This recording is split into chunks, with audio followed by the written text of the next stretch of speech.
All right. Well, welcome to another episode of Dark Dialogue Shadow Chat Sessions. I'm your host, John. And I'm Angela. And this is the show where we just talk about a bunch of shit that doesn't really matter. Strange shit, weird shit, dumb shits, all the shits. And the points don't matter. And the points don't matter. Exactly. Yep. And so, Angela, how's it going today? How are you doing? I'm doing all right. How are you? I'm great. Yeah, I really am. It's great to be back doing this job that I love doing so much, and I've been taken away from it. It's been a bit of a nightmare, but the one good thing about it is I have got a ton of research done. I mean, I have researched shit that I never even had any inkling that we would be doing shows on something, but you are in for it. I'm telling you what, I got stuff researched. Yep. I mean, I got it coming out of my ears. I got shows lined up and ready to go and ideas. And so, yeah, I'm excited about that part. That's why you wear the headphones. Yes. Put it all in there. Right. 100%. Yep. Got it. So, but with that being said, you ready to jump into this episode? It's been a little while since we've got to do one of these. So, yeah. I mean, we just came off of kind of a dark and rough episode, which I say that, I think, every time, so it's just really nice to be able to do one of these. And so with that, you ready to jump into it? I am. All right, well, we kick these off, if you forgot, with our strange headline segment. I forget. I've been sending you some occasionally. You have, and I didn't get them included in tonight's, but I will. What? We'll get them. Making you include them in any. I'm just like, oh, here he goes.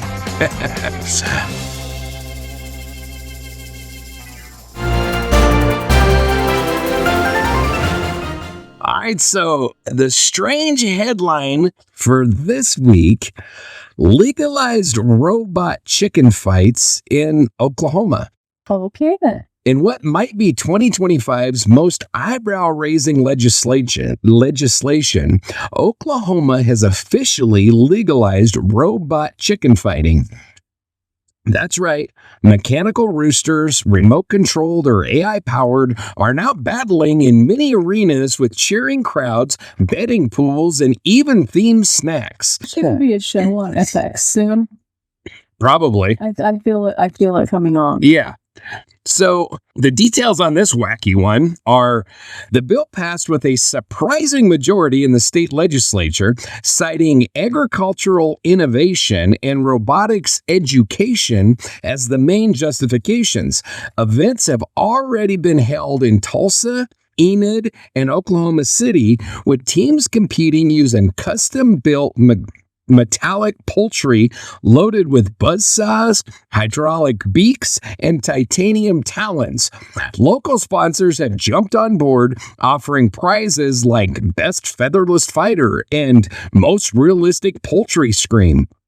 Of course, animal rights groups are confused but cautiously supportive. After all, no real chickens are harmed. Meanwhile, teachers are trying to spin this as a STEM opportunity. The rest of us, we're just wondering how long it'll take before Netflix buys the rights for a dystopian poultry battle reality show.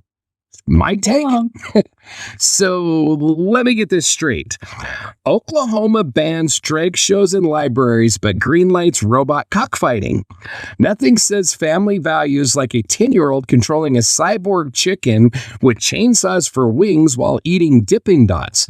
And don't you dare say this is about cruelty, unless you count the emotional trauma of watching your $800 backyard Terminator clucker get drop-kicked into a wall by someone's 3D printed Cornish game hen. So, if your state had to legalize a robot animal fight, what species should get the green light? Wyoming, it would be the jackrabbit, don't you know? Or the jackalope. Which one? The jackalope. Sorry, I got that wrong. I mean, my apologies to all Wyomingites. Like, first of all, be the jackalope. I wouldn't have it if it wasn't the jackalope. Right. Yes. I'd petition. But Does that mean that it was illegal? For robots? You couldn't legally fight robot chickens before this law? And I think maybe they're trying. I don't know. I mean, the first thing I saw we've got a bunch of lawmakers that are just trying to justify their jobs because Nothing else to do. do we really need a law making it legal to have robotic chickens? And then what? If you have robotic alligators, we need a new law for that one? Or how does that work exactly? And didn't they do this a few years ago where it wasn't robot chickens, but it was like the Attack of the Robots or like the Robot Wars or some shit like that? Remember? It was Robot Wars. Do you remember that show? And what was it? Was it the house one? Remember? Is that same period of time? Monster House? I think that was the name of it. Yeah, where they went in and remodeled the house with all this weird ass shit. Show. Yeah, and then there was the car one. Yeah. Maybe Ride. I don't think that was the name of it. Monster Garage. Because it was that Jesse James dude, I think, if I remember right, where I first saw him at. And then, but then they had Quick trivia. What's tattooed on Jesse James's knuckles? I have no, that Jesse James? I have no idea. Payout. Oh, really? Too many people owed him money. And is he still dating or with Kat Van D? I have no idea. I don't know either. But so during that same period of time, there was the robot war things. Remember when they go in the arena and they battle each other and stuff? So I don't know. That sounded like the same damn thing. It's like a rehash of 2003 or something like that. So what happens when someone hacks a robot chicken mid-flight? Do we have a robot chicken security task force? Norton antivirus. Something better protect us from these freaking things. Antivirus. I mean, this is getting dangerously close to Skynet or iRobot. And if iRobot comes true and it's actually chickens, it's got to be worse than the creepy ass robot looking guy. Yeah. I just got to say, much more annoying noises. If humanity comes to an end at the talons of a robot chicken, I'm seriously going to be pissed off. And if your robot rooster is waking me up at 5 a.m, we're going to have words. I'm just saying. Yeah. Yeah. So how long until Elon Musk challenges Oklahoma to a cage match between Tesla Bird and his AI goat? I don't know. Elon, you got any thoughts? Share with us. Probably soon. All right, you ready for the conspiracy corner? Yeah. Why not? FogVid 24, the Chemical Fog Bioweapon. Summary. In early 2025, a strange-smelling fog drifted across multiple U.S. states. Scientists blamed atmospheric anomalies. Reddit blamed the government spraying brain control gas from drones. Naturally. Details? Dubbed FogVid 24, this unusual chemical-smelling fog was reported from Kansas to Pennsylvania in January. People complained of headaches, confusion, nosebleeds, and smelling burnt glue through their teeth. Official agencies chalked it up to a weird combination of temperature inversions, emissions, and factory output, but conspiracy forums lit up. Some claimed they saw drones in the mist. Others shared photos of filters blackened with residue. The leading theory? FogVid 24 was a test run for a population suppression experiment or a mind-controlled bioweapon to reduce resistance to phase 2. What's phase 2, you ask? Well, no one knows, but apparently it involves replacing all birds with surveillance drones. Again. And they're going to fight. And they're going to fight legally in Oklahoma. Man. So my take? Yes, FogVid 24, because why stop at regular fog when you can have evil fog with a catchy name like possible government-grade Febreze toxins? Look, if the feds really were trying to mind control Americans, wouldn't they just pump the fog full of Olive Garden breadstick scent and subliminal messages like trust the IRS and buy more NFTs? So do you remember when this was happening? No. Okay, so... Because I'm pretty sure I would remember smelling through my teeth. Well, I'm telling you, the shit was weird. And You remember it? I was all lit up about, I don't know where in the hell you were because this shit was weird. When was this? It was like January of this year. Just January. It's the same time that they had all those freaking drones flying all over. Remember that? No. Wait. Hell was I doing in January? What? So like the whole East Coast was covered with drones the size of Volkswagens. Oh, okay. And then right around that same time, this weird ass fog started showing up all over the United States. I think it actually was all over the world. And the fog would come in, but it would like snow these weird white looking things. I mean, it looked like a snowstorm, but it was like in Florida and it was like 70 degrees. No, Florida. It was beyond bizarre. So I got to admit, on this conspiracy theory, I was definitely like, what in the hell is this shit? And people were talking about like getting sick and stuff. And then they post pictures of like their swimming pools after it. And there was like this floating mass of almost looked like a plastic thing floating in the pools and shit. It was so strange. And then we had all those big ass weird drones flying around at the same time. It was bizarre. And I still want answers to this shit. Give them. I'm pissed off. John, his answers. Trump was like, I don't know why they don't just tell people, blah, blah, blah. Well, he sure as a shit didn't either. No. I still don't know what was up with these drones, and I'm pissed off about it. Somebody tell John. I think they owe us answers. What was going on? For my safety. No, I'm just kidding. You're safe, but I'm kidding. Maybe for my sanity or yours. That's kind of where I was going, but So, would a chemical fog even need drones in 2025, or could it be AI powered like everything else? AI like everything else. Yeah, I mean, I don't know. It was weirdly coordinated at the same time. You know what I mean? Like these drones show up, and then we start seeing this weird ass fog stuff. I don't know.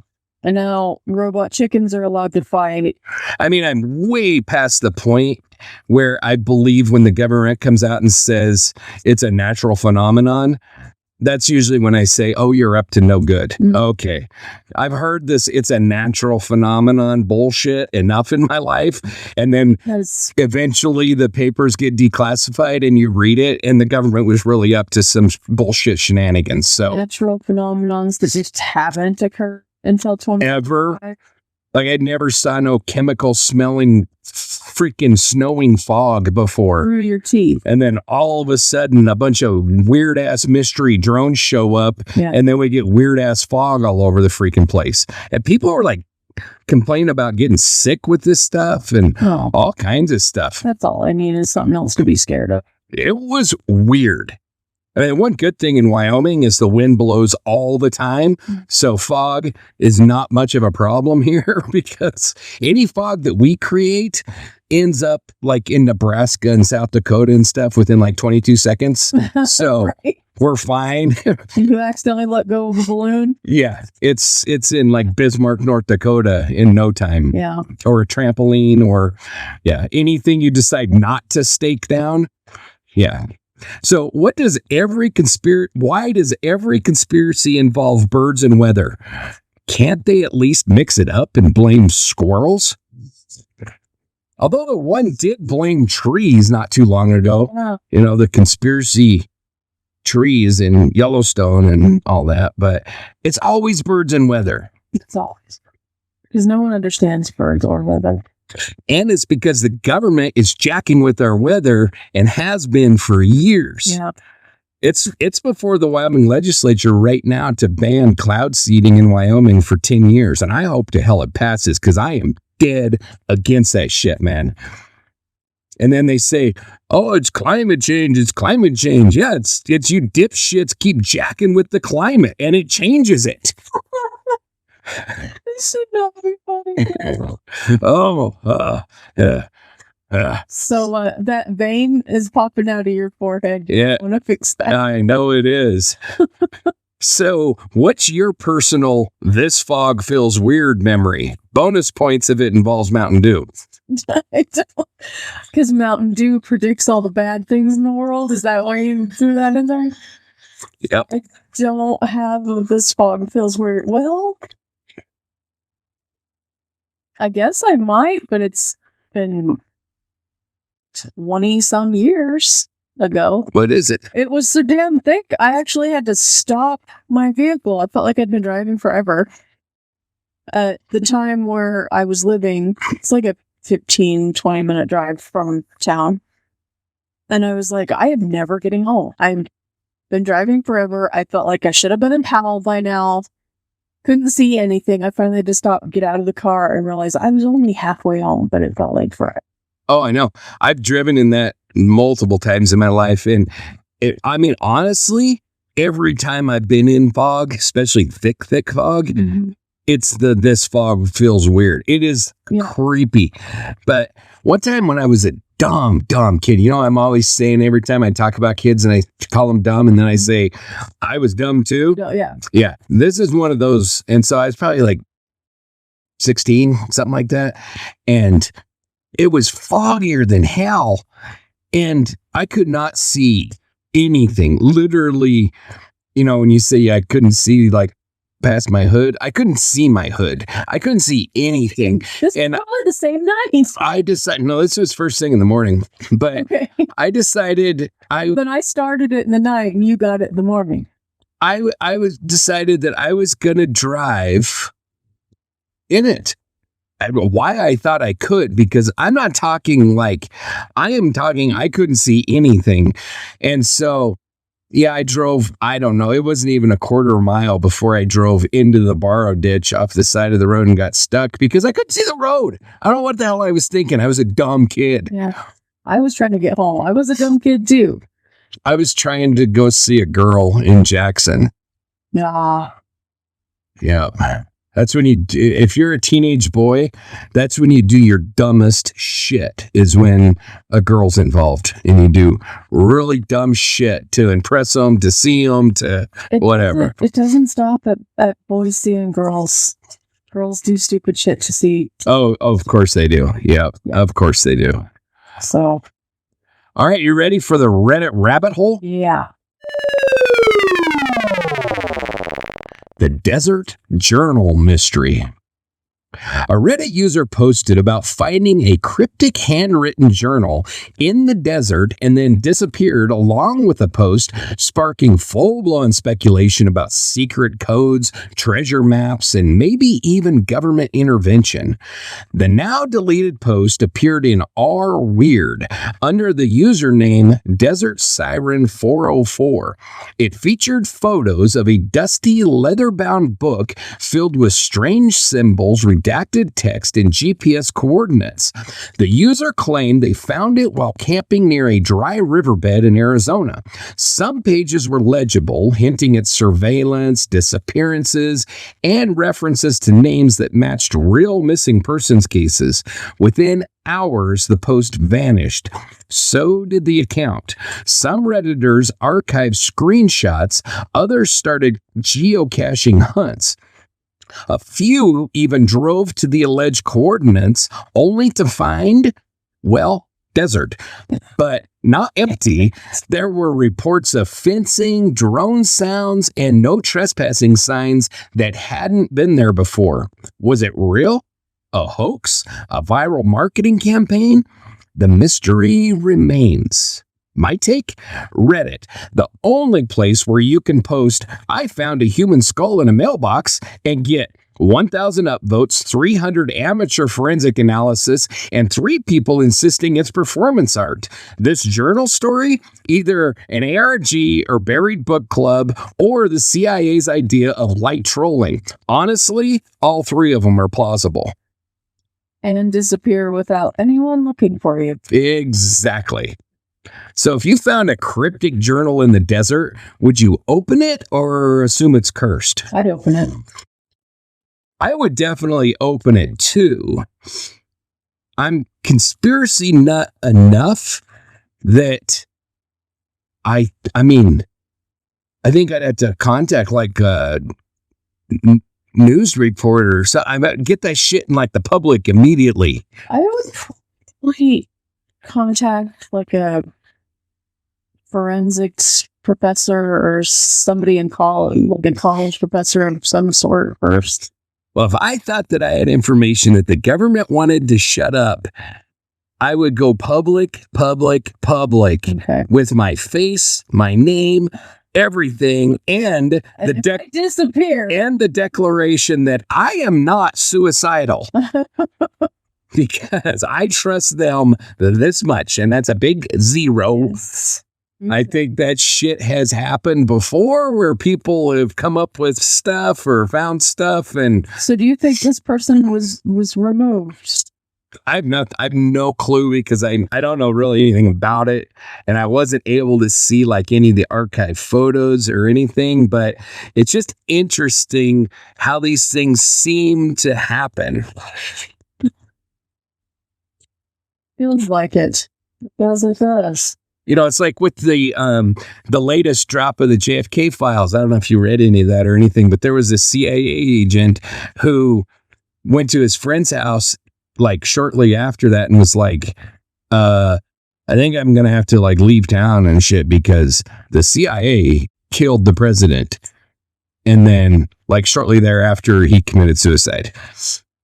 Yeah, I don't have any memory about it. It just dropped out of like the big JFK data dump. Yeah. It's a weird story. I didn't research it big into it. So if I got anything wrong, sorry, it's just out of memory, but it was some shit like that. And there's been a lot of weird stuff with like the JFK assassination, the MLK assassination. We know the CIA was up to a bunch of no good shit during the 60s, 50s, and 60s. A lot of that has been declassified, so it's not conspiracy theory anymore. It's absolute fact. And there was a lot of people that were disappeared. Okay. Yeah.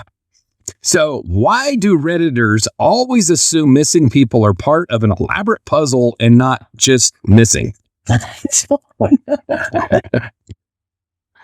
They are. Yeah, I got nothing on that, but it's a very interesting observation that I have. Yep. So what's your favorite post that vanished before you could figure out if it was real or not? Do I have one? I don't, but I'm not social media guy enough, I guess. I don't know that I have one. If I want to find out if something's real, I look it up immediately. Yeah, mine... And I take screenshots. Mine is like the other way. It's like everything I see, I assume it's a lie. Mm-hmm. Like, for instance, Graham Greene died, right? Total bummer. Freaking guy was awesome. Really good actor. I mean, our generation has taken a kick to the belly over and over this year. It's like sick of it. It's like the year that Prince died. And it was like all of those, like David Bowie died that same year.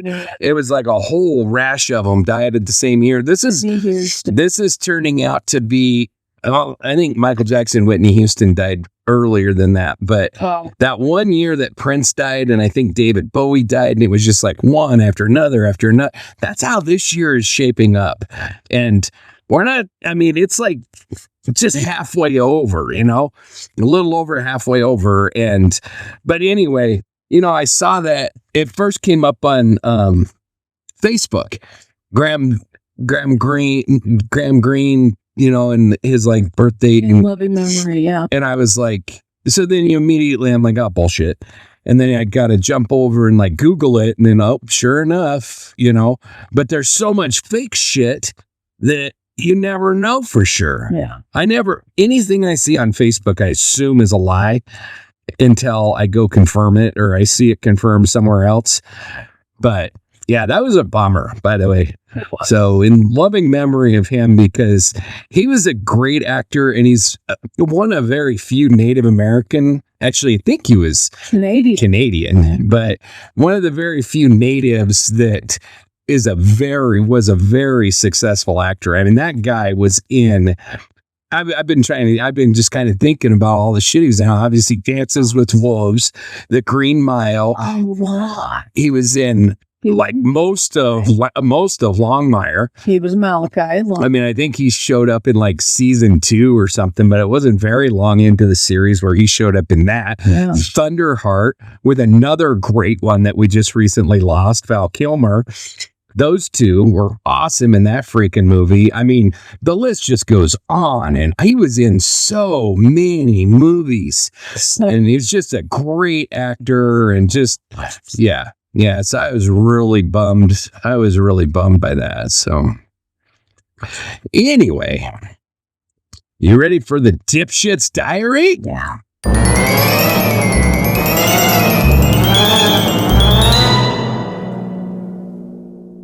Dipshit Diaries. Story number 1, and I'm not going to get this guy's name right, I'm sure, but it's Maganda and the manual transmission meltdown. So, Silent Letter Day? what's that? Yeah. So, in Omaha, Nebraska, 17-year-old Maganga, and it's Maganga, Maganga. I think it's like baloney where the BOLONGA? Maybe. So, this dipshit tried to carjack a woman at gunpoint while she was dropping off her son. Well, that's not funny. The problem? The car was a stick shift. Maganga didn't know how to drive it, and chaos ensued. I feel you, dude. So the details, it was a typical school morning when Maganga approached a mother outside her vehicle and demanded the keys at gunpoint. She handed them over, and he jumped in like he just scored his getaway vehicle. But then, the gears, the clutch, the existential horror of a manual transmission. Witnesses say the car jerked forward, stalled, reversed slightly, and then just kind of gave up. And so did Maganga. After awkwardly bunny hopping the car a few yards, he abandoned it and ran off on foot. He was arrested shortly after and charged with multiple offenses, though tragically not being too dumb to drive a getaway car. My take? You know you failed at crime when your carjacking turns into a bad driver's ed simulation. The kid literally said, "Stick shift? Nah, I'll just wing it." Imagine going to prison and having to explain that you got caught because the car wasn't idiot-proof. Maybe next time bring a friend who passed driver's ed, or, I don't know, still a moped. Because Grand Theft Auto doesn't teach you How to shift? shift. Yeah.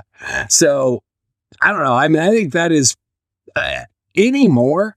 That's better than the club. It's better than car alarms. It's better than anything. Just buy a manual transmission and it's safe. Because I think 98.732% of probably the people in the world, but definitely this generation of kids does not know how to drive a stick shift. Present company. Well, Not for lack of trying. I've tried and I have failed several times. I could teach you how to drive a stick shift. It's easy. Famous last words. Everyone has said that to me. And everyone has given up. I guarantee it. I flat out guarantee it. I will put on my V for Vendetta mask. We will videotape it and we will put it out for our fans to see Angela learning to drive a stick shift. Because I guarantee I'll be successful. It's not that difficult. Well, yeah. So, I know what it is. So no offense for how I wrote this, but should manual transmissions come with a not idiot-friendly warning label? Probably, and I'm not offended at all. So what's the best or worst crime that fell due to poor automotive knowledge? Huh. I mean, this has got to be right up there towards the top. Yeah, I would say so. Was the owner's manual written in cursive too? Probably. Assuming this moron could read. He is out carjacking vehicles, actually, so who knows? He's 17 years old and carjacking vehicles, so something tells me school is not where he's been spending most of his time. Not a top priority manga. Yeah, and what's with that name? I gotta say, man, manga. Do you think the car was secretly trying to stop crime by being too complicated to steal? Yes, it was Christine's brother. Apparently. Yeah. I mean, I think that the automotive industry should just like 1 year produce nothing but standard transmissions and then just sit back and laugh. But some of us will still own our automatics. Because I'm telling you, man, I think most people probably can't drive them anymore. I mean, they haven't really made them much for several years. Yeah.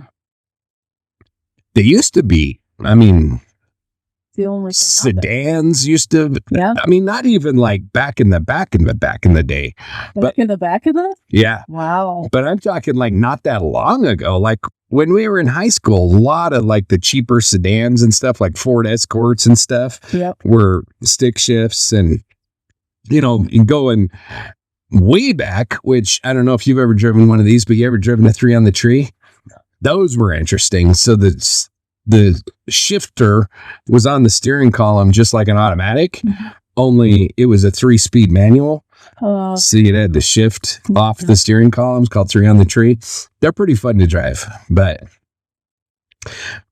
yeah, I mean, I don't know. It surprises me. Piling up the dark dial on field trips here. We are. That would be a good one, though. I bet we'd get a lot of views on that. I say. Half of them are going to be people who's ever tried to teach me. I put money on it. I can guarantee it. All right, so dipshit diary number 2, Derek Mosley and the bat versus bullets debacle. I don't know if I want to ask. In a real-world example of don't bring a bat to a gunfight, Oregon man Derek Mosley tried to rob a gun store while armed only with a baseball bat. Shockingly, this did not go well for him. In what can only be described as Olympic-level failure in strategic thinking, Derek Mosley waltzed into a gun store in Portland with a mask, a bat, and dreams of criminal glory. He smashed the display case, presumably imagining himself as Babe Ruth of crime. Unfortunately, the store manager did what gun store managers tend to do when faced with bat-wielding criminals. He drew a firearm and pointed it at Mosley's face. Mosley promptly dropped the bat and complied, spending the next several minutes staring down the barrel of poor planning until police arrived. No shots were fired because, frankly, the humiliation was punishment enough. My take? Look, I'm not saying you have to be a genius to be a criminal, but if your whole plan is bat versus bullets, maybe rethink your life choices. This is like trying to rob a shark with a fish stick. You have to wonder, did Derek think he was going to intimidate a room full of people whose day job is literally loading weapons? He's the bad boy. So, what's the worst place that you could try to commit a crime with a melee weapon? An airport? A police station? An MMA gym? A gun store? I mean, come on. Well, and also a Waffle House, because you can't leave those out. Well, this is true. But, I mean, I've said so many times, like, a lot of violent crime doesn't happen in Wyoming because Wyoming has more guns per capita than any state in the nation. And so criminals are like, I'm not going to go do a home invasion because I don't know if there's guns on the other side of that. But this dipshit, he's going into a gun store. There's guaranteed to be guns on the other side of the door. And he thinks a bat's going to help. Kinda in the name, dude. Kinda in the name. I mean, come on, Derek. So should gun store owners be given merit badges for self-restraint in these situations? Yes, 100%. I agree. Like, oh man, I don't know. Yes. So what do you think was Derek's getaway plan? Hoping they'd all pause for a baseball metaphor? Yes. Scooters. I want to know. Did he point to the call us? Possibly. Oh, I've missed this. Yeah, I was watching The Sandlot the other day, and it's like, You're killing me, Steve. the Sultan of SWAT, the Sultan of SWAT. And that kid's like, who is this guy? And I've watched Such a that. great freaking movie. I say you're killing people at least 500 times a week. That was a classic. That movie was so freaking good, man. All right, Dipshit Diaries number 3. Nude dude on shrooms sets car on fire, washes off any lake. A man in Wisconsin set his car ablaze while tripping on mushrooms, stripped naked, lathered himself in soap, and waded into a lake. Police found him mid-bath, screaming about rebirth. His explanation? Oh, I'm a mycology expert. Details. Local authorities responded to reports of a car on fire near a lake. They arrived to find the vehicle smoldering and a fully nude man up to his chest in suds chanting. Upon questioning, he explained that he was under the influence of psilocybin and performing a ritual to cleanse himself of negativity. The man insisted that he was an expert in mushrooms and knew exactly what he was doing. Apparently not, because arson, public nudity, and resisting arrest weren't on the syllabus at Shroom University. My take? Imagine calling the fire department and saying, hey, there's a naked guy who torched his own Honda Civic and is now baptizing himself in Mr. Bubble. This is less Woodstock vibes and more dollar store Dr. Strange. Honestly, if you scream, I'm a mushroom expert, while sudsing yourself in a lake, your jail cell just may be a terrarium. At what point does a bath in a lake become a chemical hazard? this a small part of me was like, maybe I should stop selling the mushroom juice because now this is like I'm saying I am a mushroom. He said, I tried to kill John. Oh, You good? I'm good. Okay. Yes. I mean, I got nothing. I got nothing on this one. What do you say? I don't know. I would fight back. I am a mushroom expert. So, should there be a mandatory sobriety exam for anyone claiming to be a psychedelic guru? Yes. Yeah, I mean, psychedelics, whatever, man. I think they're cool. Have at it. Knock yourself out. But when you go lighting, I've never heard of anybody tripping on mushrooms so bad that they light their car on fire. It seriously makes me wonder, like, was it just mushrooms? I doubt it. Because I've never heard of that. Like, I've heard of some bad trips on acid. Not really so much on mushrooms, but Is that why he said it's coming from? no. Well, I didn't research it enough to find out why. Like but the car out to get him? Because then I worry. yeah, I Already- don't know. Okay. But then the car's out to get him, so he lights it on fire and then goes and takes a bath in the lake. Yeah. Is this what happens when Burning Man is too expensive and people DIY it in Wisconsin? Yeah.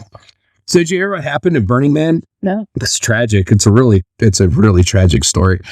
The orgy tent, like, couldn't be opened or had to close or something. They didn't have an orgy tent. Like, how tragic is that? Seriously. So apparently, that's actually a thing. Like, I feel bad. It's not working. apparently, Burning Man has an orgy tent. And what happens in that tent is exactly what it sounds like. So I'll just leave you with Did that. they not open it because Diddy's in trouble? I don't know. Maybe they had an outbreak of syphilis. I don't know why they couldn't open it, but Couldn't find enough baby oil because it's all in evidence? I was reading this article of like one of the dudes that started Burning Man, and he was like, I want nothing to do with this freaking mess that it's become. Yeah. Like, this is not what we started. This is not what we had in mind. This is absolute. I mean, There, you could not pay me enough money to go to that freaking thing. Yeah. Well, first of all, every year is like a new disaster. Not even in your V mask? Oh, hell no. No, It's the V and no. But every year's a new disaster. It's like floods. And I mean, it's like the 7 plagues of the freaking Bible at that thing every year. Is that not where Travis Scott's thing was a couple years ago where some people died? I have no idea who Travis Scott is and what you're talking about. I could be wrong. Let's move on. But yeah, it's a freaking... Let's find it. It's just depravity in the desert is really what it sounds like it's become. So anyway, I don't know how we got off on that, but... How do we get off on anything? Are you ready for the weird shit section? Always.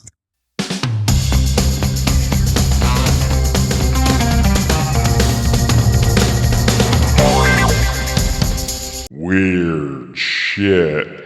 Weird shit number 1. The Bunny Man of Virginia.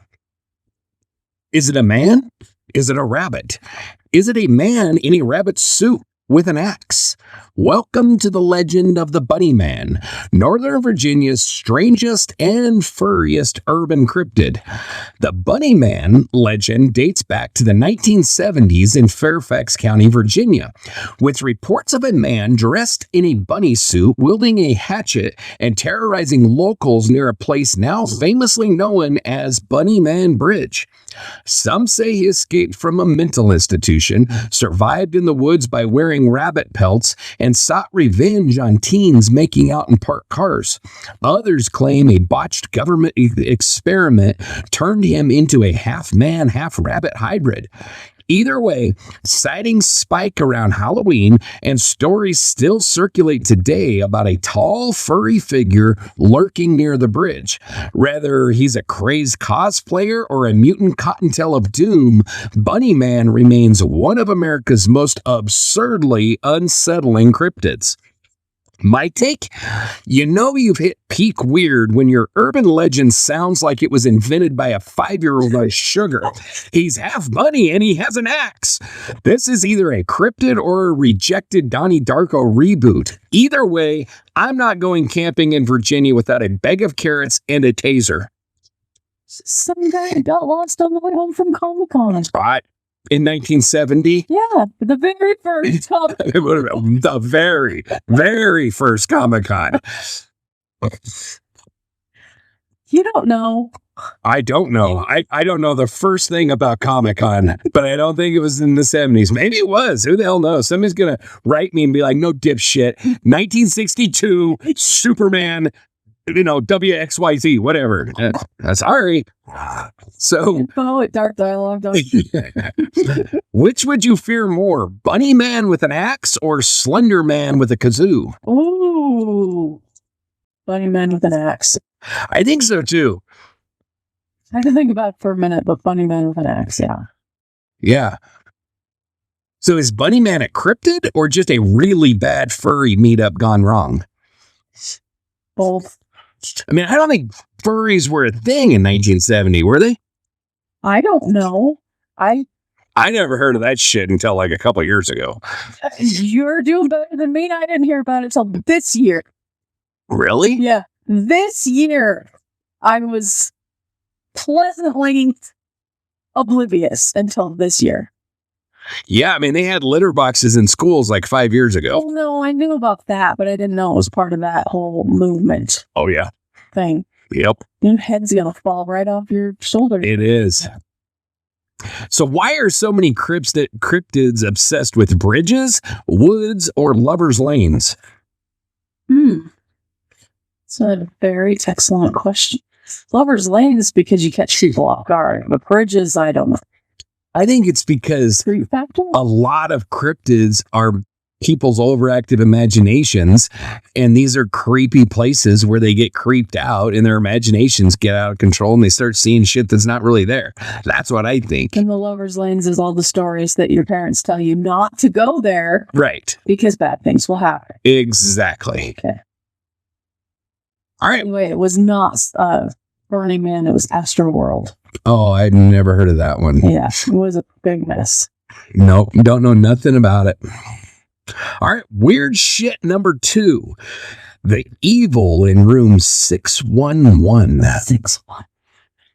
Room 611 in a British student housing block has gained a sinister reputation.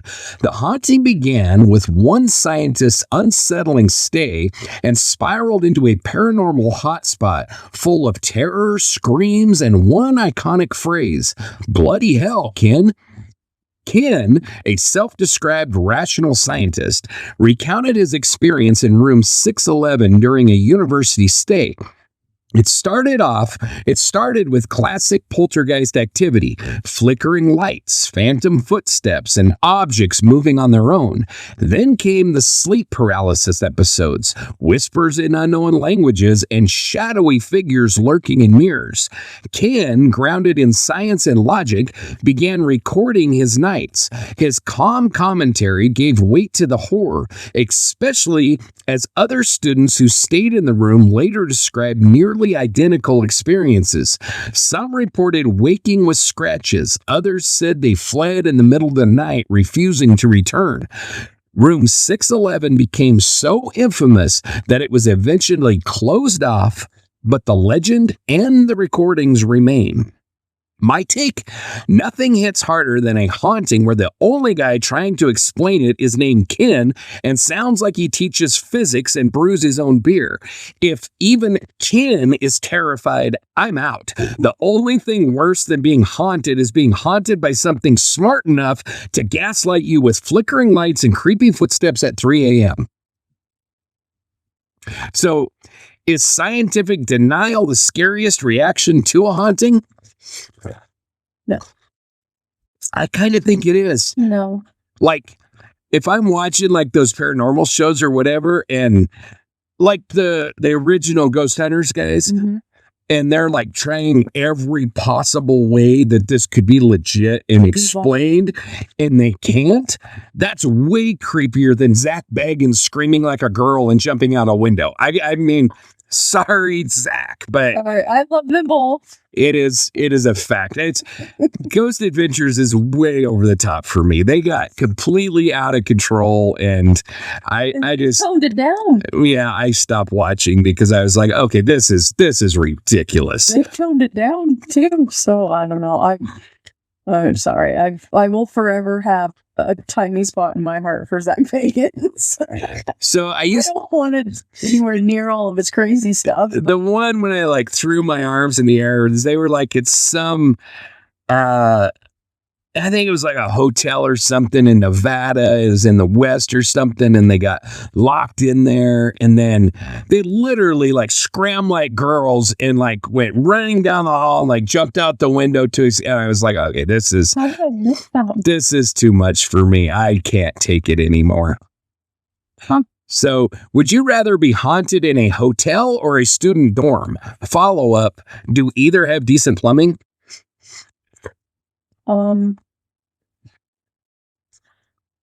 I'm going to choose hotel because I feel like maintenance is probably a little bit more on it than the RAs. And yeah, this is probably true. Probably true. So why do haunted rooms always come with a terrible number like 611, 237, 1408? Do ghosts hate prime numbers? I don't know, but he's 55 off of being right. What are you talking about? 666. Oh, yeah, 666. Yeah. 1408 is The Shining, right? I think so, but it's also a movie. Oh, no, that's the movie with John Cusack. Is it? Is it John Cusack? Now, which is the creepy movie that John Carrey did? I think you're right. 1408 is John Cusack. But which was the creepy one that Jim Carrey did? 23. The number 23. Yeah, that was it. Yeah, that's Everything right. equals 23. Yeah, that's right. It was a dumb movie. I didn't like it. 1408's a mind trip. 1408 is John Cusack and Samuel L. Jackson. Yeah. Okay, weird shit number 3. The historical WTF. Gladiator killed by lion. Proof found in York. So we all know ancient Roman gladiators fought wild beasts, but now we have physical proof. Archaeologists in York, England uncovered a Roman skeleton with lion bite marks, rewriting what we thought we knew about brutal Roman entertainment in the provinces. In 2025, researchers announced they found a 2,000-year-old skeleton near the site of a Roman amphitheater in York. The bones bore distinctive puncture wounds consistent with lion bites.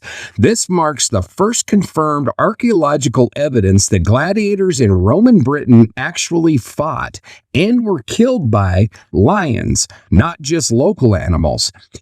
The remains belong to a man in his 20s with strong muscle attachments indicative of a fighter, plus signs of repeated injuries consistent with arena combat. The kicker? The lion bites weren't quick. This poor guy suffered before he died. Suddenly, ancient Britain feels a lot more Colosseum core than anyone expected. My take? You sign up for gladiator duty in rainy, sheep-infested Britannia thinking you'll fight a bear or maybe an angry goose, and instead, they ship in a full-blown African lion. That's not combat. That's Roman HR saying, we want to talk about your performance in the arena with a predator. So, what's worse, being killed by a lion or being forgotten by history until 2,000 years later? I'd say forgotten about by history. I mean, those Romans were just some evil bastards. I mean, sick, evil, sadistic. I cannot imagine people enjoying watching somebody being killed by lions or I mean, I have a problem with like cockfighting and dogfighting. Oh, big problem. I can't imagine doing it with people. Are you kidding me? No. Like, it is sick. And what these guys went through, like, yeah. I mean, I saw Spartacus. I know all about it. Like, I watched Gladiator. I know. And like the second Gladiator was a little over the top. I stayed at a Holiday Inn Express. Yes. But, you know, like, did you see the second Gladiator? It was pretty good, but they went a little over the top because they were having like ship battles in there and stuff. Like it was a little over the top. But I'm telling you what, I think the first Gladiator was pretty similar to the shit that they put them through. Like, I mean, it was horrible what they did. Yeah. So do we think this Gladiator had a union? And if not, why not? Oh, you write these and I'm supposed to actually answer them. I don't. Just had a union. Like they done kick some ass, man. But I don't know, man. If you were an emperor, what weird animal would you force gladiators to fight for entertainment? Loch Ness Monster. I was thinking guinea pigs or something like that, like cottontail rabbits. I don't know. I have no desire to watch somebody get ripped apart by a lion or something. So I don't know, something soft and fuzzy and cuddly and cute. I don't know.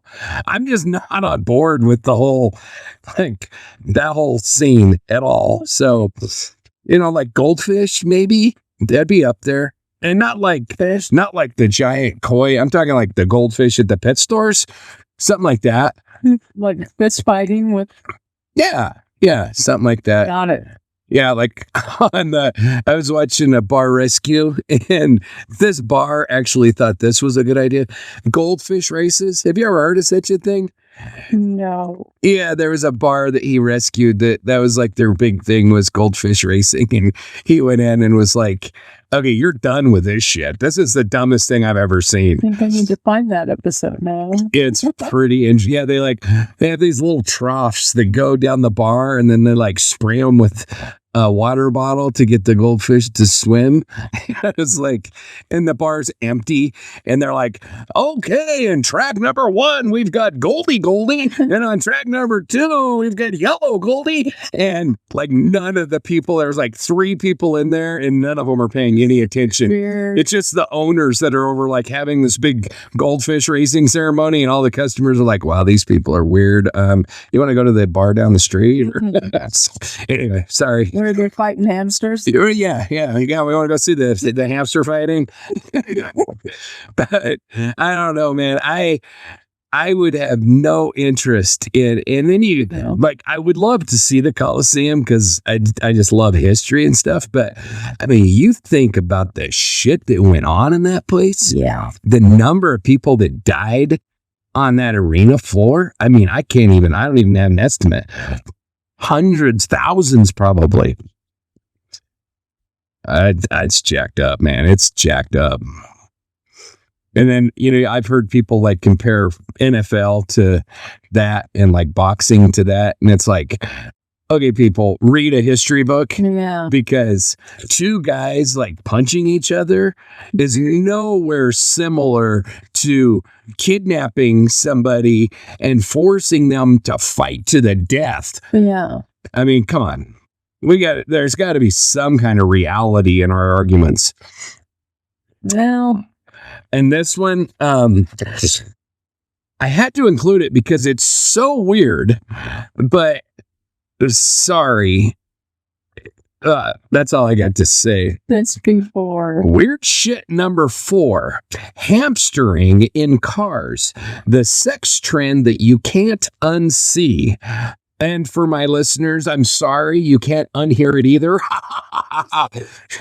So I subscribe to the if I have to know, you have to know. Exactly. I feel like John's getting me back for that. So when you thought humanity had exhausted every possible way to ruin a car interior, enter the latest bizarre sex trend, hamstering, where a man lies on top of a car and dangles his manhood through the sunroof for in-vehicle intimacy.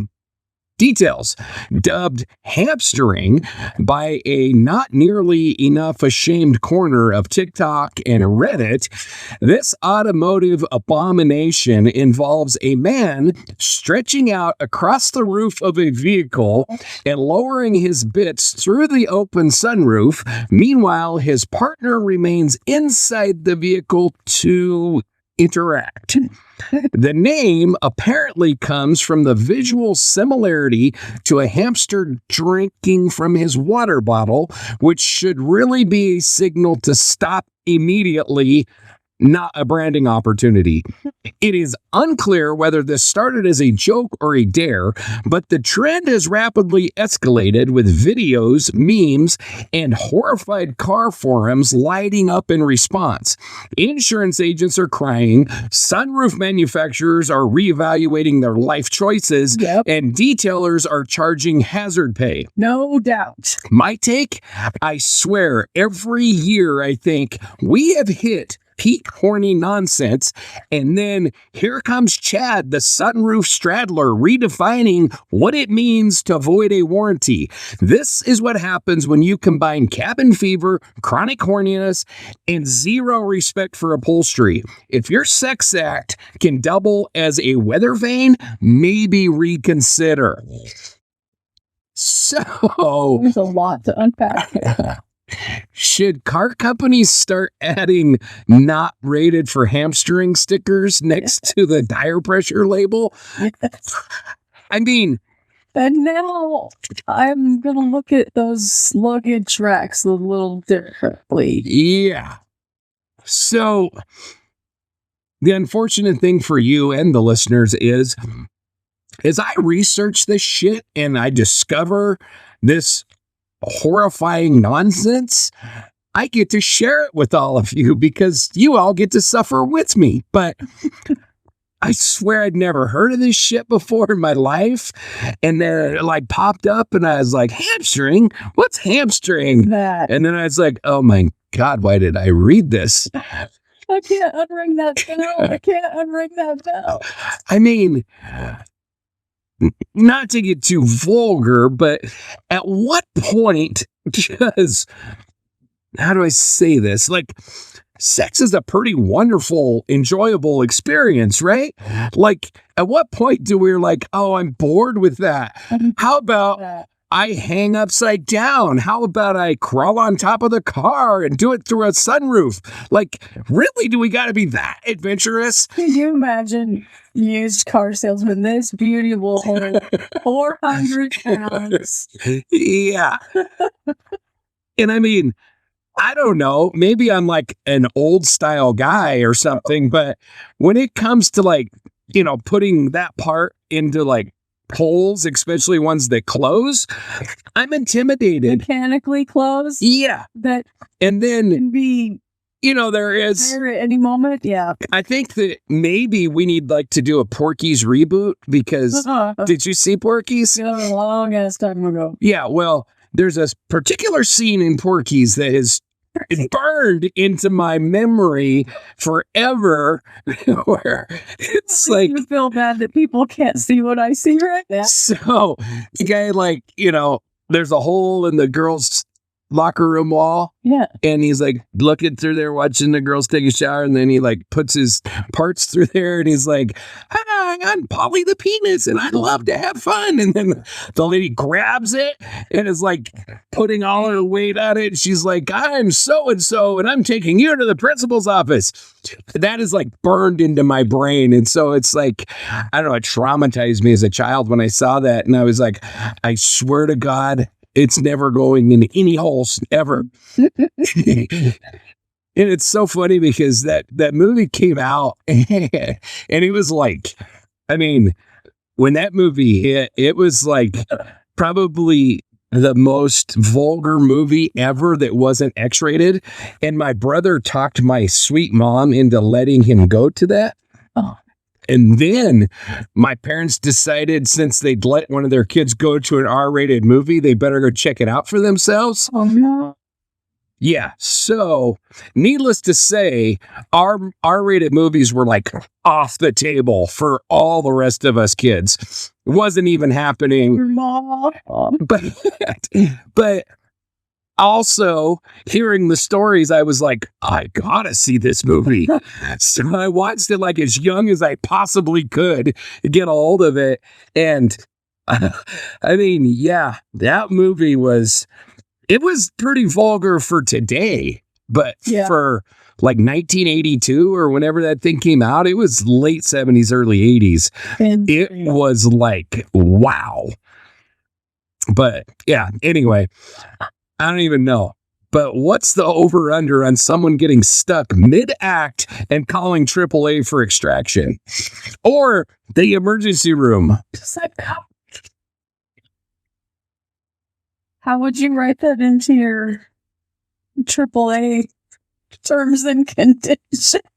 I don't know. I'm telling you, having worked on an ambulance in a relatively small town in Wyoming, I have been exposed to too much sex stuff that goes wrong.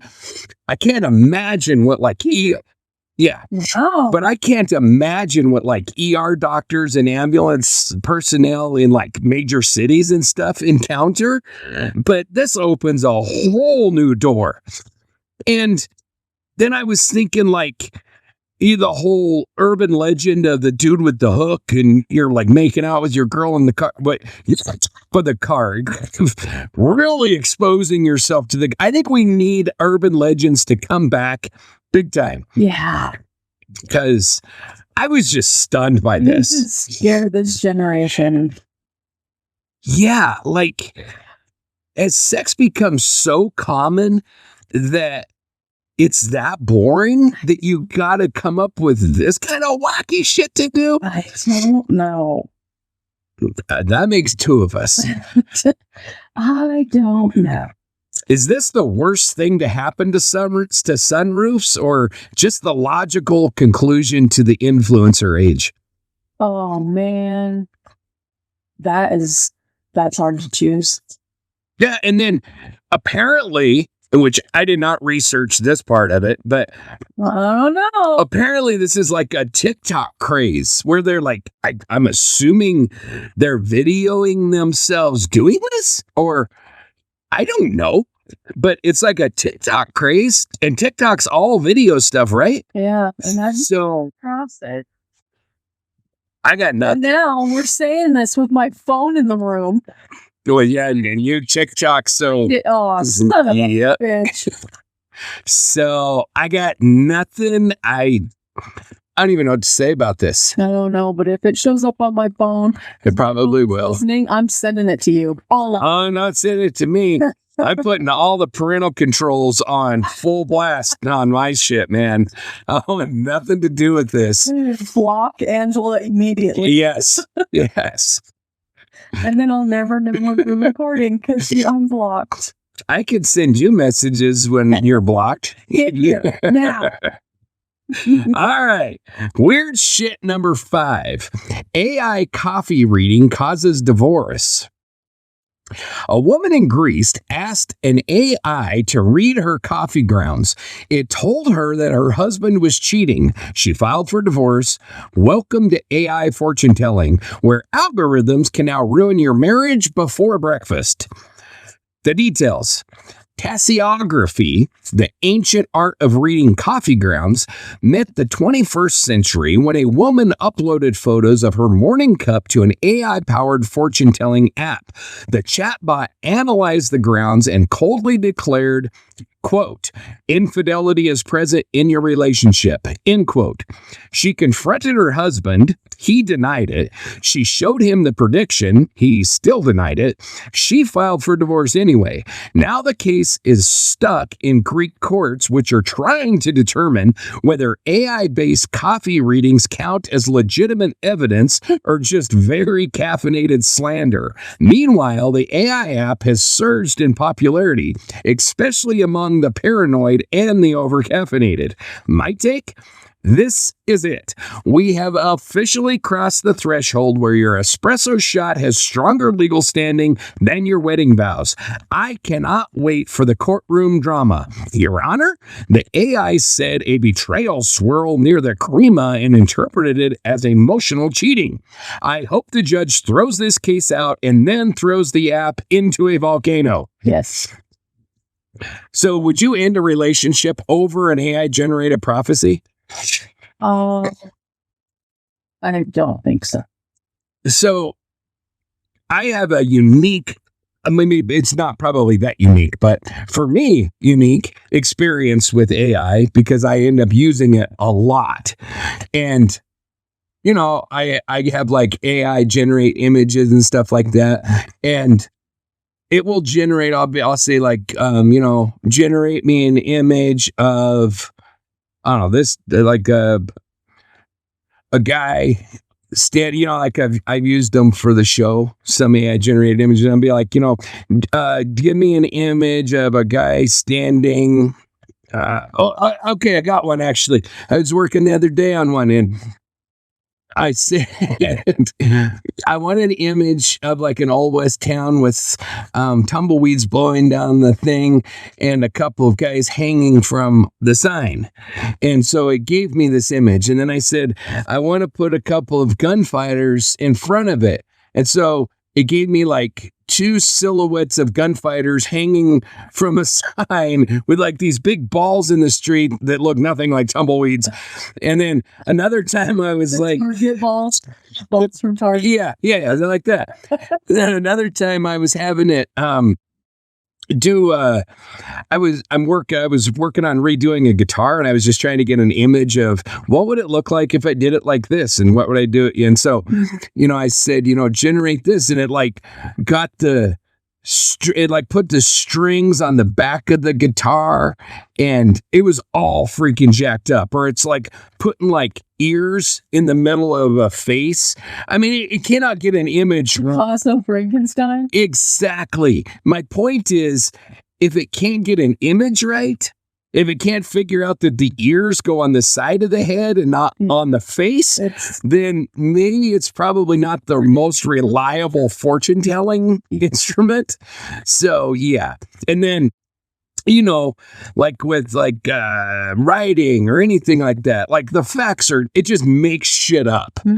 AI is really, really handy, and I use it in researching quite a bit, but you have to be diligent and you have to know the shit yourself because it will just lie to you. Oh, yeah. And so the fact that you're making any life decisions on AI is a huge mistake. So it's like, I would like a divorce because you cheated on me in my dream. Right. Yeah. Yeah. So should AI be banned from interpreting things that it doesn't drink? I think it should be banned from interpreting any. I mean, I guess it's not AI's fault.